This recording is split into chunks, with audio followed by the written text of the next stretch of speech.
Hello friend, good morning to all. कैसे हैं आप सभी लोग? उम्मीद करते हैं कि आप बहुत ही अच्छे होंगे, स्वस्थ होंगे, मस्त होंगे और अपनी पढ़ाई को अच्छे से कर रहे होंगे।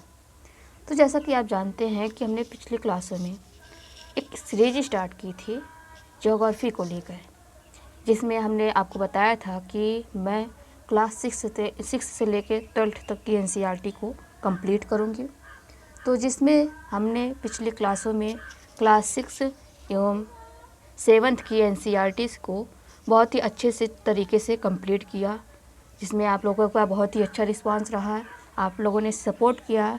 तो आज हम क्लास 8 की NCERT को स्टार्ट करने वाले हैं। तो उम्मीद करते हैं कि आप इनमें भी हमारा अच्छे से सपोर्ट करेंगे। तो स्टार्ट करने से पहले हम इसके बारे में समझ लेते हैं कि हमें पढ़ना क्या क्या है, यानी कि जो क्लास 8th की NCERT है, इनमें कौन कौन से चैप्टर दिए हैं, इनको हमें सबसे पहले देखना आवश्यक है, ताकि हमें तो पता चले कि क्या हमें पढ़ना है इसके अंदर। तो चलिए देखते हैं क्या क्या चैप्टर इसमें दिया गया है। तो चैप्टर नंबर 1 दिया है संसाधन। उसके बाद दिया है दूसरा जो चैप्टर है भूमि, मृदा, जल, वनस्पति, प्राकृतिक वनस्पति, वन्यजीव संसाधन। तीसरा चैप्टर है खनिज और शक्ति संसाधन। उसके बाद चौथा जो चैप्टर है कृषि के बारे में दिया है, यानी कि एग्रीकल्चर के बारे में हमें पढ़ना है। उसके बाद आ जाता है उद्योग, इंडस्ट्री, और जो लास्ट टॉपिक है, जो लास्ट चैप्टर है, वह है हमारा मानव संसाधन। यानी कि इनमें टोटल कितने चैप्टर हैं? तो टोटल 6 चैप्टर है। तो इसको हम लोग कंप्लीट करेंगे। तो चलिए सबसे पहले जो हमारा पहला चैप्टर है, तो इसको स्टार्ट करते हैं। ओके, तो चलिए अपने सेशन को स्टार्ट करते हैं। चैप्टर का नाम है संसाधन। पहला चैप्टर है जिसका नाम है संसाधन। संसाधन यानी कि संसाधन होता क्या है? तो सबसे पहले तो हमें यही जानना होगा ना। तो संसाधन क्या है, इस शब्द का मतलब क्या है, आशय क्या है? तो पूरा डिटेल से इस चैप्टर में संसाधन के बारे में ही बताया गया है। तो संसाधन वे है जिसके द्वारा हम अपनी आवश्यकताओं को पूरा करने के लिए इसका प्रयोग करते हैं। यानी कि संसाधन वह चीज़ है, वह वस्तु है जिसका उपयोग हम अपनी आवश्यकताओं की पूर्ति के लिए करते हैं। तो कहने का मतलब क्या है कि अगर हम जल को अपनी प्यास बुझाने के लिए करेंगे तो क्या वह भी संसाधन हो जाएगा? जी बिल्कुल, यह भी संसाधन है। क्या हम जाने के लिए, स्कूल जाने के लिए बसों का प्रयोग करते हैं, तो क्या यह संसाधन है? जी बिल्कुल, यह भी संसाधन है। तो इसी प्रकार से जिस चीज़ का हम अपने जीवन में अपनी आवश्यकताओं की पूर्ति के लिए उसका उपयोग करते हैं, तो वह क्या होता है? संसाधन होता है। ठीक है। अगर हम अपने पेट को, यानी कि अपनी भूख को शांत करने के लिए खाना खा रहे हैं, तो क्या हुआ? तो वह भी तो संसाधन ही हुआ। यानी कि वस्तु अथवा पदार्थ की उपयोगिता ही हमें संसाधन बताती है कि यह एक संसाधन है। हम किसी वस्तु को संसाधन कब कहेंगे? जब वह वस्तु जो वस्तु हमें दिखाई दे रही है, अगर उसकी उपयोगिता है हमारे जीवन में, उसका कोई महत्व है हमारे जीवन में, तो वह क्या होगी? वह संसाधन कहलाती है। ठीक है, संसाधन तो यही हुआ ना। अब हमने एक शब्द का प्रयोग किया कि मूल्य, किसी वस्तु का मूल्य। हमने बोला ना अभी कि वह वस्तु जिसकी हमारे जीवन में जिस वस्तु का मूल्य होता है, वह क्या होता है? संसाधन होता है। तो मूल्य क्या है? मूल्य मतलब उसका महत्व। हमारे जीवन में किसी चीज़ का, किसी वस्तु का जो महत्व है, वही तो उसका बताता है कि यह संसाधन है। तो महत्व यानी कि अगर क्या हम कह सकते हैं कि कोई वस्तु जिसका महत्व नहीं है हमारे जीवन में, तो क्या वह संसाधन नहीं है? तो जी बिल्कुल, वह संसाधन नहीं कहलाएगा। इसका मानक यही है कि जब उसका हमारे जीवन में महत्व हो, उसका मूल्य हो, उपयोगिता हो, तो उसको हम कहेंगे संसाधन। अगर वह उसका उपयोगिता नहीं हो, मान लेते हैं कि जो स्वच्छ जल जो है नदी में प्रवाहित हो रहा है, तो वह क्या है? हमारे जीवन के लिए महत्वपूर्ण हो जाता है, उसकी हमारे जीवन में उपयोगिता है। उसको हम जो जीव जंतु है पीने के लिए उसका यूज करते हैं, मतलब हम पशुपालन के लिए भी यूज कर सकते हैं उस जल को, और एग्रीकल्चर के लिए हम कृषि में सिंचाई करने के लिए उसका उपयोग कर सकते हैं। तो वह क्या हुआ? उसका तो मूल्य हुआ ना, उसका तो हम हमारे जीवन में उपयोगिता है, उसका महत्व है। तो वह क्या हुआ, मूल्य हुआ, सॉरी संसाधन हुआ। लेकिन अगर हम बात करते हैं कि बहता हुआ जो पानी है, सॉरी जो रुका हुआ पानी है एकदम सड़ गया है, तो वो क्या उसका महत्व है? बिल्कुल नहीं महत्व है। इनमें क्या है, हमारे लिए कोई इसकी उपयोगिता है, इसकी आवश्यकता हमारे जीवन में कोई पूरा कर सकता है? तो जी बिल्कुल नहीं। क्यों? क्योंकि इसका कोई महत्व ही नहीं है ना हमारी लाइफ में, तो ये संसाधन नहीं होगा। और यहाँ पे एक चीज़ का किया गया है, जैसे कि अगर हम कोई चीज़, कोई संसाधन है, यह संसाधन कभी कभी आपने देखा होगा कि आर्थिक रूप से हमारे लिए महत्वपूर्ण हो सकते हैं या फिर जो बिना आर्थिक के। तो यह आर्थिक रूप से महत्वपूर्ण हो जाती है, कैसे? जैसे कि हमने अपने घर में देखा होगा कि आपकी मम्मी या फिर कोई भी घर में किसी भी प्रकार की अचार बनाती हैं या फिर कोई भी ऐसा खाद्य पदार्थ या फिर भोजन में किसी नए व्यंजन का प्रयोग करती हैं, तो क्या होगा, तो उनका कोई वैल्यू नहीं है घर में। मतलब घर में तो लोग खाने के लिए यूज़ कर रहे हैं, लेकिन मार्केट लेवल पे हम देखते हैं तो उसका क्या वैल्यू है? तो उसका कोई वैल्यू नहीं है। लेकिन आपकी मम्मी द्वारा जो बनाए गए अचार है, यह जो है, अगर हम इसको मार्केट लेवल में उतारना चाहें इसको, तो क्या करते हैं, तो लोग पेटेंट का एक प्रयोग करते हैं। जैसे कि आप जानते होंगे कि जैसे कि किसी चीज़ का, जैसे आप जानते होंगे कि आप YouTube यूज़ करते हैं, तो YouTube क्या करता है, आप किसी चीज़ को, किसी दूसरे की वीडियोस को अगर यूज़ करते हैं तो YouTube क्या करता है, कॉपीराइट देता है। क्यों?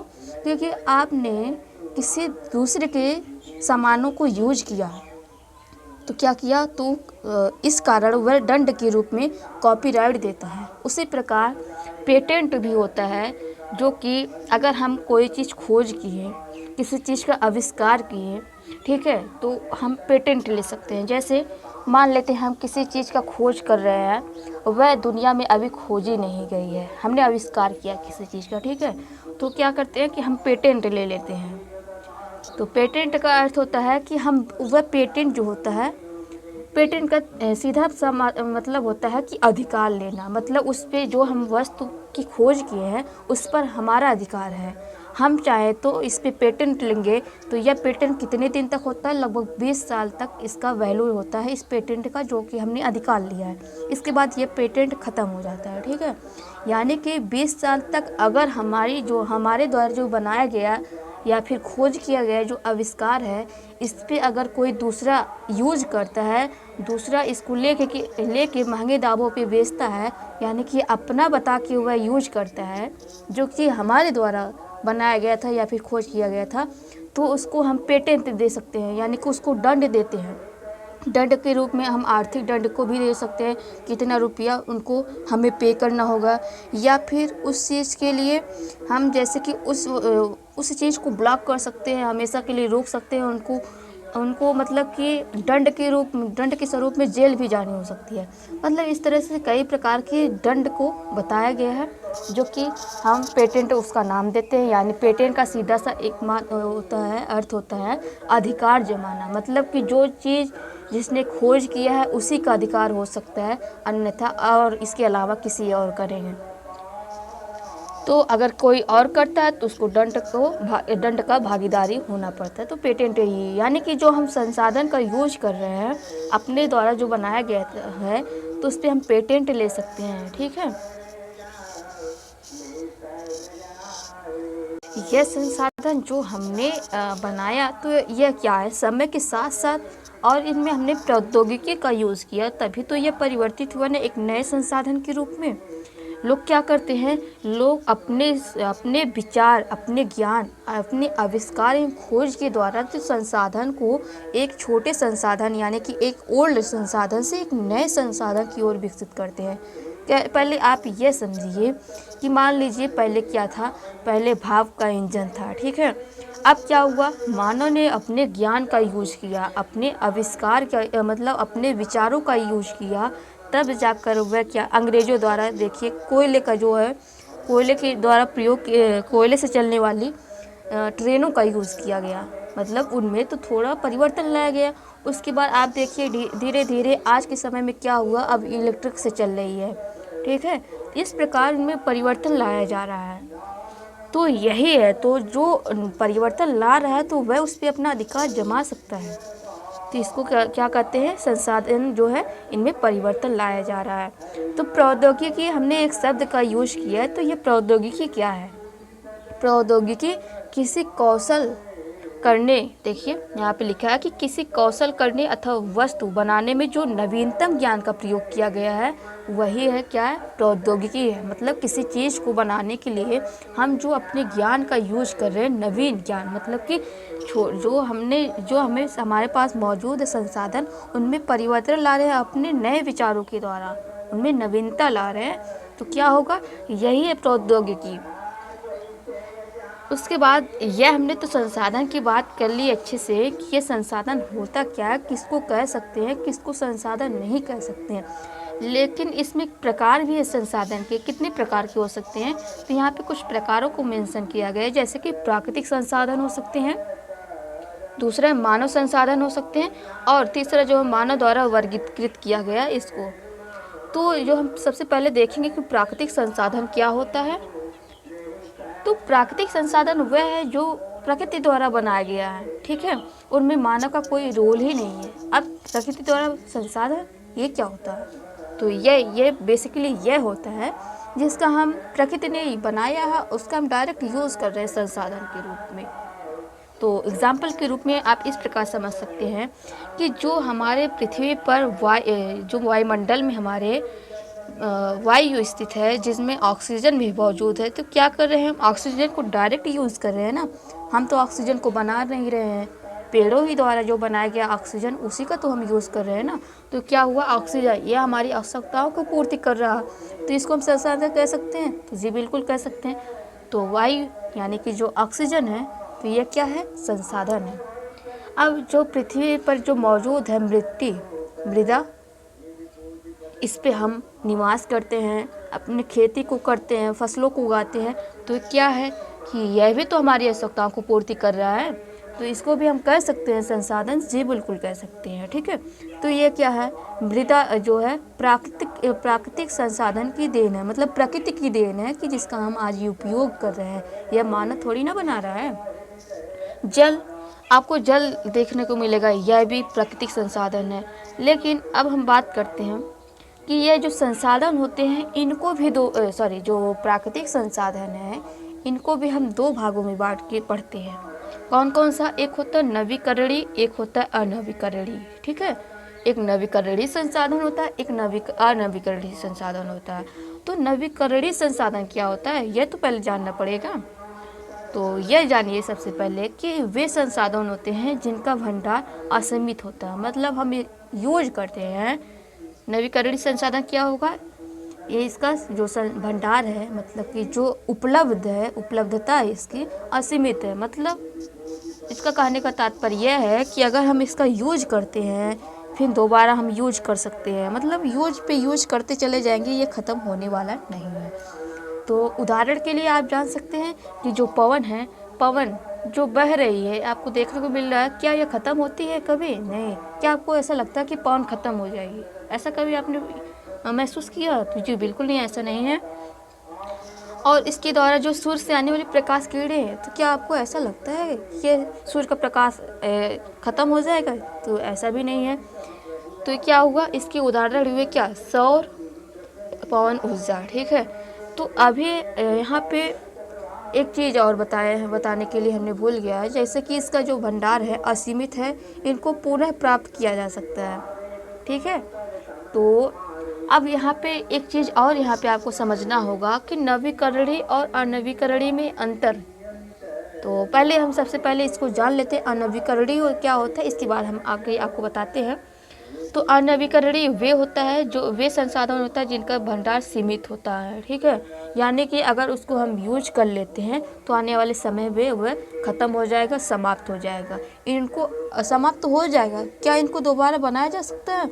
बनाया जा सकता है, प्राप्त किया जा सकता है, लेकिन इनके जो निर्माण हैं इनको हज़ारों साल, हज़ारों वर्ष लग सकते हैं बनने में। जैसे उदाहरण के रूप में आप देखिए कोयला। तो कोयला क्या है, बेसिकली जो पेड़ पौधे थे वे जब नीचे दबे, जब पृथ्वी पर उथल पुथल हुआ, नीचे जब वह दबे तो क्या हुआ, हजारों लाखों साल करोड़ों साल के बाद वह अत्यधिक ताप दाब के कारण क्या हुआ, वह कोयले में परिवर्तित हुआ। ठीक है, तो क्या अगर मानव एक बार कोयले का यूज कर लेता है तो वह अगर कोयला दोबारा यूज करना चाहता है तो उसको कोयले बनने को हजारों लाखों साल लगेंगे। तो क्या मानव जीवन इतना लंबा जी सकता है? मानव का लगभग कितना जीवन है, कितना वर्ष तक जी सकता है? लगभग 100 साल तक माना गया है एवरेज। ठीक है, लेकिन अगर हम बात करें कि मानव का जो लेकिन वर्तमान में अगर मानव जीवन का जीवन प्रत्याशा देखें तो लगभग 70 से 76 वर्ष तक मानव अधिकतम जी रहा है, एवरेज बात करते हैं तो इतना ही जी रहा। तो क्या इसको फिर यह तो कई जन्म ले लेगा अगर उसको दोबारा कोयले का यूज़ करना होगा। और इसके अलावा हम अन्य उदाहरण देखते हैं, जैसे कि पेट्रोलियम हुआ। ठीक है, पेट्रोलियम हुआ जिससे कि हम पेट्रोल डीजल प्राप्त करते हैं, पेट्रोलियम। ठीक है, और प्राकृतिक गैस यानी कि नेचुरल जो गैस है, तो नेचुरल जो गैस है इसका यूज यह भी तो हमें नीचे से ही प्राप्त होता है। यानी कि आप देखते होंगे जहाँ से हम पेट्रोलियम निकालते हैं वहीं की इसकी भी उपलब्धता पाई जाती है। जब पेट्रोलियम निकाला जाता है ना तो सबसे पहले गैस निकलती है, नेचुरल गैस, उसको इकट्ठा किया जाता है, देन उसको फैक्ट्री में भेजा जाता है। उसके बाद हम पेट्रोलियम को निकालते हैं और उसके बाद फैक्ट्री में ले जाया जाता है, उसको शोधन किया जाता है, तब वह यूज किया जाता है। ठीक है, अब यहाँ पे जो हमने नवीकरणीय एक अनवीकरणीय दो शब्द का यूज किए अभी को। ठीक है, तो नवीकरणीय को बेसिकली हम गैर परंपरागत भी बोलते हैं। ठीक है, दो शब्द, इसको और शब्द से बोलते हैं जैसे गैर परंपरागत। ठीक है, और जो अनवीकरणीय है इसको परंपरागत कहते हैं, परंपरागत। ठीक है, तो ये क्या होता है,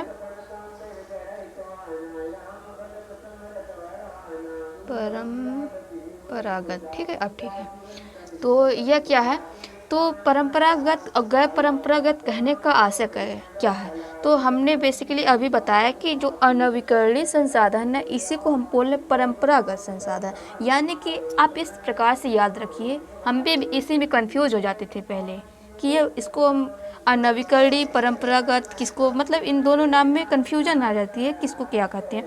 तो आप इसलिए इस तरह से याद करिए, जैसे यहाँ पे नवीकरणीय है। ठीक है, तो यहाँ पे आ तो नहीं है इसके आगे, तो यहाँ पे गैर शब्द जुड़ा है, तो यह क्या है, इसी का दूसरा नाम है। ठीक है, अब यहाँ पे देखिए आ है तो यहाँ पे गैर नहीं है, यानी कि दोनों में भिन्नता है, यानी कि एक दूसरे से जो विषम है वह एक दूसरे के नाम है। इस प्रकार से आप समझ लीजिए, यहाँ पे आ है तो यहाँ पे गैर होगा जरूर, यहाँ पे आ नहीं है तो यहाँ पे गैर होगा, यहाँ पे आ है तो यहाँ पे गैर नहीं होगा। ठीक है, इस प्रकार से आप याद कर लीजिए। यानी कि जो अनवीकरणीय है उसको हम बोलते हैं परंपरागत, जो नवीकरणीय होता है उसको हम बोलते हैं गैर परंपरागत। परंपरागत नाम क्यों रखा गया, यानी कि जो हम अपने जीवन में परंपरागत से ही यूज करते आ रहे हैं, जैसे कोयला है, हम अपने पुरानी पीढ़ी से यूज करते आ रहे हैं, उसका बहुत वर्षों पहले से हमें उसका यूज करते आ रहे हैं। ठीक है, तो आप इस तरह से जानिए, बहुत पहले से यूज करते जा रहे हैं, जैसे पेट्रोल हुआ, प्राकृतिक गैस हुआ, तो ये सब क्या है, कोयला हुआ, ये सब बहुत पहले से यूज कर रहे हैं। लेकिन नवीकरणीय में क्या हुआ, जो नवीकरणीय है यानी कि गैर परंपरागत है, यानी कि हम कुछ वर्षों से कुछ वर्षों से यूज कर रहे हैं, जैसे कि सौर पैनल का जो यूज करते हैं, सौर पैनल का, पवन ऊर्जा का, और हम जो ज्वार भाटा से बिजली उत्पन्न करते हैं ये हुआ। ये सब क्या अभी हमने कुछ सालों से इसका यूज करना शुरू किया है, तो इसको क्या हम किसके अंतर्गत रखते हैं, तो नवीकरणीय और गैर परंपरागत संसाधन के अंतर्गत रखते हैं। लेकिन आपको बता दूं कि हमारे धरती पे जल की मौजूदगी बहुत ही अधिक है, लगभग 2/3 जो है जल उपस्थित है हमारे धरती पे। फिर भी ऐसा लोग क्यों कहते हैं कि जल की कमी है। ठीक है, जो जल है लोग पीने लायक बहुत कम है, जो कि संसाधन के रूप में हम देखते हैं कि बहुत कम है। ठीक है, तो यह क्या हुआ, जल की कमी है, अब इनको क्या करना पड़ेगा, हमें संरक्षण इनको देना पड़ेगा। ठीक है, जो जल है इसको दुर्लभ पदार्थ भी कहा जाता है, दुर्लभ वस्तु भी कहा जाता है। इसी कारण कहा जाता है क्योंकि मौजूदगी तो अधिक है लेकिन इसको प्राप्त करना बहुत कठिन है, मतलब बहुत ही समस्याजनक हो जाता है। क्यों? क्योंकि यह इसका जो कमी पाई जाती है हमारी धरती पे। इसके बाद हम आगे बढ़ते हैं, बहुत ही इस पर डिस्कस कर लिए। हमने आपको बता दिया कि ये ऐसे प्रकार के हैं, इसके उदाहरण किए हैं। लेकिन जो प्राकृतिक संसाधन होते हैं, जो प्रकृति में पाए जाते हैं संसाधन, ये संसाधन क्या हर जगह पाए जाते हैं? हमने बात किया कि कोयला, पेट्रोलियम, नेचुरल गैस, क्या ये हर जगह पाए जाते हैं? तो जी बिल्कुल ऐसा नहीं है। क्यों? क्योंकि यह कुछ मानकों पर निर्भर करता है कि वह अगर जो परिस्थिति है वह उस स्थान पे व्याप्त हो तो उसके पाए जाने की संभावना बन जाती है। तो यह संसाधन हर जगह मौजूद ना होकर कुछ मतलब निश्चित स्थानों पे पाए जाते हैं। तो इनके मानक क्या हो सकते हैं? तो सबसे पहले हम देखते हैं कि इनका वितरण, भूभाग, जलवायु, वहाँ की जलवायु, वहाँ का क्लाइमेट कैसा है, ऊंचाई, हाइट कैसी, वहाँ की अनेक भौतिक कारकों पर निर्भर करता है। तभी जाके जो उनकी प्राकृतिक संसाधनों का वितरण हम जान सकते हैं कि कहाँ कहाँ पे पाया जा सकता है। मतलब कि संभावना लगाते रहें कि यहाँ पे जो पेट्रोलियम में पाए जाने की संभावना है, तो इसी प्रकार लगाया जाता है। इसके बाद हम देखते हैं मानव निर्मित संसाधन क्या होता है। तो मानव निर्मित संसाधन वे संसाधन होता है जो मनुष्य के द्वारा प्राकृतिक वस्तुओं मतलब प्राकृतिक संसाधनों का यूज करके मानव द्वारा बनाया गया है। जैसे कि अगर हम बात करते हैं, जो हम ज़मीन से लौह अयस्क को निकालते हैं, ठीक है, तो क्या ये संसाधन है? तो इसको हम संसाधन नहीं कहेंगे। क्यों? क्योंकि इसका कोई यूज़ ही नहीं है हमारे जीवन में। जब तक कि इसको हम परिवर्तन ना ला दें, इनमें इसको लौह अयस्क को हम लोहा के रूप में परिवर्तित ना कर दें, तो क्या तब तक इसका कोई यूज है? नहीं है। तो हम यूज क्या करते हैं? लोहे को यूज करते हैं। अगर मान लीजिए कहीं पे आप जानते होंगे कि नदियों में बहते नदियों की रेत में सोना पाया जाता है। यह हर नदियों में नहीं पाया जाता, कुछ विशेष नदियों में पाया जाता है। और जहाँ पे सोने की खानें हैं वहाँ पे सोना पाया जाता है। तो क्या इसको हम सोने के रूप में, क्या इसको आभूषण बना के हम इसको हम पहन सकते हैं? जो हम ज़मीन से सोना प्राप्त किए हैं, तो क्या हम आभूषण के रूप में इसको पहन सकते हैं? नहीं पहन सकते हैं। क्यों? क्योंकि इनमें जो सोना प्राप्त किया जाता है ज़मीन के अंदर से, इनमें परिवर्तन किया जाता है। इनमें सोने का गुण मतलब सोने के रूप में इनको परिवर्तित करके सोना का रूप दिया जाता है, ठीक है। जो वस्तु होते हैं, जो हम देखते हैं कि जो आभूषण के रूप में हम यूज करते हैं, उनको पहले फैक्ट्री में उसका परिवर्तन शोधन किया जाता है, उसके बाद आता है मार्केट में वो, ठीक है। तो क्या कर रहा है मानव प्राकृतिक संसाधनों का ही प्रयोग करके बना रहा है। जैसे पुल, सड़क, मशीन, वाहन, ये सब बनाने के लिए क्या कर रहा है? लौह अयस्क का यूज़ कर रहा है। उनको पहले लोहे में परिवर्तित कर रहा है, देन मशीनों को बनाने में इसका यूज करता है। तो यह क्या हुआ? मानव निर्मित हुआ। जो प्राकृतिक संसाधनों का उपयोग जो मानव संसाधन बनाते हैं, मानव निर्मित संसाधन बनाते हैं, ठीक है, आप समझ गए होंगे। उसके बाद हम देखते हैं कि मानव संसाधन क्या होता है।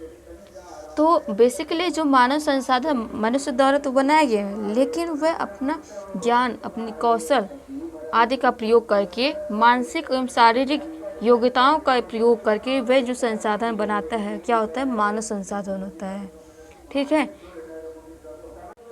उसके बाद हम आगे देखते हैं, बात करते हैं मानव संसाधन क्या हमने जो अभी बताया, इससे एग्जाम्पल आप यहाँ पे देख सकते हैं। जैसे कि शिक्षा हुआ, स्वास्थ्य सेक्टर में यानी कि हेल्थ सेक्टर में आप देख सकते हैं मानव तरह तरह का अपना ज्ञान का यूज कर रहा है। मानव यहाँ तक कि अपना क्लोन बना दे रहा है, यानी कि मनुष्य का क्लोन बना दे रहा है। जैसा कि हम दिख रहे हैं, उसी प्रकार हमारे जैसे ही एक और जीव यानी कि एक और व्यक्ति को बनाया जा सकता है जो कि सेम हमारी तरह होगा। यहाँ तक यह भी संभव हो गया है, ठीक है। लेकिन जो गवर्नमेंट है इसको अलाउ नहीं करती है। क्यों? क्योंकि आने वाले समय में अगर इस तरह से क्लोन लोग अपना बनाते चले गए तो समस्या बन जाएगी। क्यों बन जाएगी? क्योंकि जैसे कि मान लीजिए हमने कोई क्राइम किया, ठीक है, तो हमारे जो क्लोन है, क्लोन और हम दो वस्तुएं, दो जीव हुए। मान लीजिए हमारा जो क्लोन है कोई क्राइम किया, लेकिन हम तो कोई क्राइम नहीं किए, क्राइम जो क्लोन किया तो पकड़े जाएंगे हम। हमारा मान लेते हैं हम कोई ऐसा स्पीच नहीं दिए जो कि देश के विरुद्ध हो, देश की संप्रभुता का हनन करता हो, देश का जो वहाँ पे गरिमा है उसको कम करता हो। लेकिन जो हमारा क्लोन ऐसा कर रहा है तो आना जो हमें जब कोई देखेगा तो क्या करेगा, वह इल्ज़ाम हमारे पे आएगा, वह जो दोष है हम पे लगेगा। इसी प्रकार से कई क्राइम किए भी जा सकते हैं। इस कारण ये सब समस्याओं को देखते हुए क्या किया गवर्नमेंट, जो इसको अलाउ नहीं किया, जो कि लेकिन मानव जो है उसको इसका यूज कर लिया। लेकिन पशुओं का क्लोन बनाया जा रहा है, इसको अलाउ किया गया है। जो सबसे पहले डॉली नामक एक भेड़ था उसका क्लोन बनाया गया था। ठीक है, तो हमने इस पर डिस्कस कर लिया। उसके बाद आता है जो हमने तो देख लिया कि जो प्रकृति में संसाधन है, जो कि प्रकृति द्वारा जो दिया गया संसाधन है, मानव निर्मित जो संसाधन है, ये सब संसाधन जो हैं, और जो प्रकृति में अनवीकरणीय संसाधन है, नवीकरणीय संसाधन है। नवीकरणीय यानी कि जो इसका जल्दी ये ख़त्म नहीं होने वाला है, लेकिन जो ख़त्म हो रहा है उसको तो हमें बचाना पड़ेगा, उसका संरक्षण करना पड़ेगा। तो लेकिन जो नहीं ख़त्म हो रहा है उसको भी हमें अच्छे से उसका यूज करना पड़ेगा, ताकि जो आने वाली पीढ़ी है उनको भी इनकी आवश्यकताएं जो वे भी अपनी आवश्यकताओं की पूर्ति कर सकें। यानी कि हमें उन संसाधनों का जो पृथ्वी पे मौजूद है उन संसाधनों को इस प्रकार यूज करना पड़ेगा जो आने वाली पीढ़ी हमारी वह भी अपनी आवश्यकताओं की पूर्ति कर लें। तो इसी को एक नाम दिया गया है सतत पोषणीय विकास, यानी कि इसको हम SDG कहते हैं, सस्टेनेबल डेवलपमेंट गोल। ठीक है, भारत सरकार एवं विश्व में यह जो SDG, ठीक है, यह जो टारगेट लिया गया है जो कि 2030 तक इसको अचीव करने की बात की जाती है। ठीक है, यह क्या होता है SDG, यानी कि सस्टेनेबल डेवलपमेंट गोल, यानी कि संसाधनों को ऐसे इसका यूज करना है जो आने वाली जो हमारी पीढ़ी है वह भी अपनी आवश्यकताओं की पूर्ति इससे कर सके। यानी कि हमें इनको लिमिटेशन में करना होगा, मतलब कि जितनी आवश्यकताएं हमारी हैं उतना ही यूज करें। तो इसको हम 2030 तक का टारगेट रखे हैं जिसको पूरा करने की। ठीक है, इनमें 17 गोल हैं। कितने हैं? 17 गोल हैं। 17 गोल हैं और इसमें 169, ठीक है, इनमें टारगेट हैं। ठीक है, इसके पहले MD चलता था। ठीक है, MDG, मिलेनियल डेवलपमेंट गोल। अब इसको हटा दिया गया, इसको ख़त्म कर दिया गया। इसमें 8 टारगेट थे। ठीक है, इसको अचीव करना था, लेकिन अब इसको ख़त्म कर दिया गया है। अब इसके स्थान पे SDG स्टार्ट किया गया है, जिनमें हमने बता दिया 17 गोल हैं। तो इनमें से 169 टारगेट रखे गए हैं जिसको हमें 2030 तक अचीव करना है। यह हमें ही नहीं बल्कि यह पूरे विश्व में अलाउ करता है, जिसको पूरा विश्व इस टारगेट को लेके सचेत है ताकि इसको प्राप्त किया जा सके। उसके बाद आता है जो संसाधन है जिसका मानव प्रयोग करता है, इनका उपयोग अगर इनको संरक्षण करना हो तो हम किस प्रकार से कर सकते हैं। मतलब कोई हमने वस्तु बनाया तो वस्तु का अगर उन्हें हम दोबारा पुनः चक्रित कर दें तो उसका पुनः प्रयोग कर दें, प्रयोग किया जा सकता है। ठीक है, तो इस प्रकार हम पुनः चक्रित करके पुनः प्रयोग करके इस संसाधनों को हम बचा सकते हैं। उसके बाद आइए देखते हैं, यह सब तो हमने अच्छे से बता दिया है आपको। उसके बाद हम बढ़ते हैं, हमारा अभ्यास का क्वेश्चन आ जाता है। तो पहला क्वेश्चन दिया है, प्रश्न दिया है जिसका उत्तर देना है। पृथ्वी पर संसाधन असमान रूप से पाए जाते हैं, असमान रूप से वितरित हैं, ऐसा क्यों होता है, इसका आंसर देना है। फिर पूछा है कि संसाधन संरक्षण क्या होता है, तो इसको बताना है। फिर मानव संसाधन महत्वपूर्ण क्यों हो जाता है, इसको बताना है। फिर सतत पोषणीय विकास क्या है, यह आप बता सकते हैं, जो कि अभी हमने डिस्कस किया इस पर। उसके बाद आता है मल्टीपल क्वेश्चन।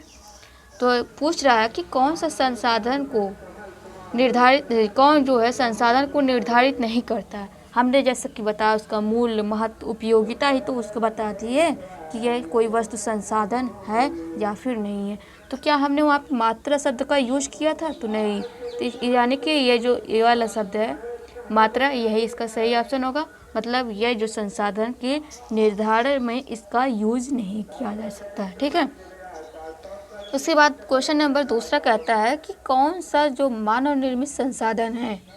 तो कैंसर उपचार को औषधियाँ तो जी बिल्कुल हो सकता है झरने का जल, यह नहीं, ये तो प्रकृति द्वारा बनाया गया है तो यह नहीं होगा।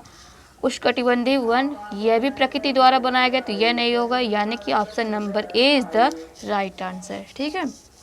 उसके बाद कथन जो यानी कि जो प्रश्न पूछ रहा है तीसरा, यहाँ पे बोल रहा है कि कथन जो उसको पूरा कीजिए, यानी कि अनवीकरणीय संसाधन होते हैं, क्या होते हैं। अनवीकरणीय को क्या बोलते हैं, किस नाम से जानते हैं, तो परंपरागत, यानी कि परंपरागत हम जो कि बहुत पहले से यूज़ करते आ रहे हैं, तो वह क्या है, सीमित है। ठीक है।